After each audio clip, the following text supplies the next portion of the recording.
Don't analyze without understanding the context the child is living in. Understand the context, the key to not getting lost when analyzing children. Hey there. Today, I want to share an interesting perspective. We often look at a child's behavior and jump to conclusions. Even placing blame, saying things like, "It's the mom's fault" or "the grandmother's to blame." But did you know that behind every child's behavior lies an entire living context influencing them? Let's dive in and decode it together. Are parents the only role models? Not quite. Remember when we were kids and learned so many things just by watching others? Psychologist Albert Bandura proved this with his famous Bobo doll experiment.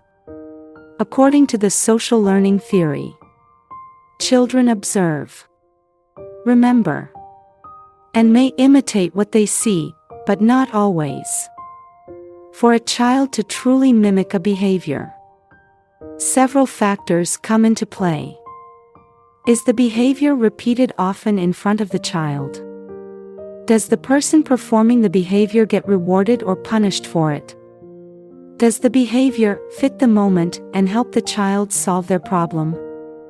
Is the person being observed someone the child admires? And don't forget that children are also influenced by internal factors, like the sense of pride or joy they feel when they accomplish something. Oh. And here's a key takeaway. Parents are not always the brightest star in a child's eyes.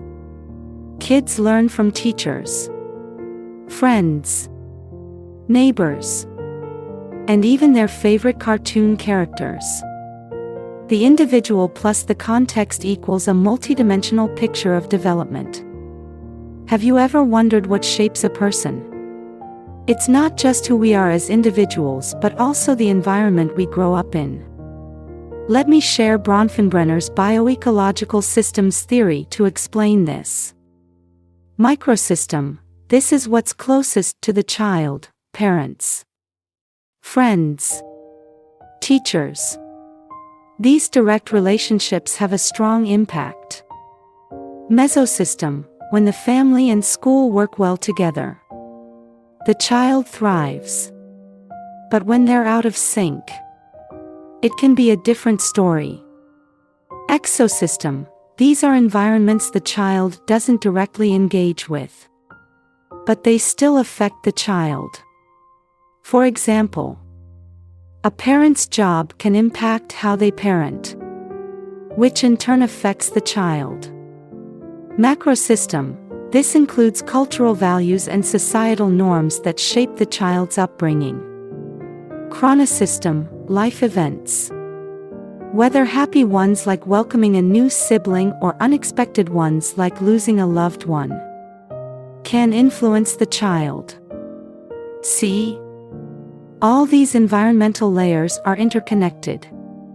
And here's the fascinating part: the length of time a child interacts with these layers also matters. A child who grows up with their parents will likely develop differently from one who spends time apart from them or is raised by others. No easy answers, but a call for care. By now, you've probably realized that a child's development is incredibly complex. It's not as simple as saying, "The mom is at fault" or "the grandmother caused this." While it's true that in the early years, parents and caregivers play a crucial role, they're not the only factor. Moreover, a child's context isn't static, it's dynamic and ever-changing. So, whenever we make any judgments about a child, let's be careful to avoid hurting the child or their loved ones. I hope these insights give you a fresh perspective on understanding children better.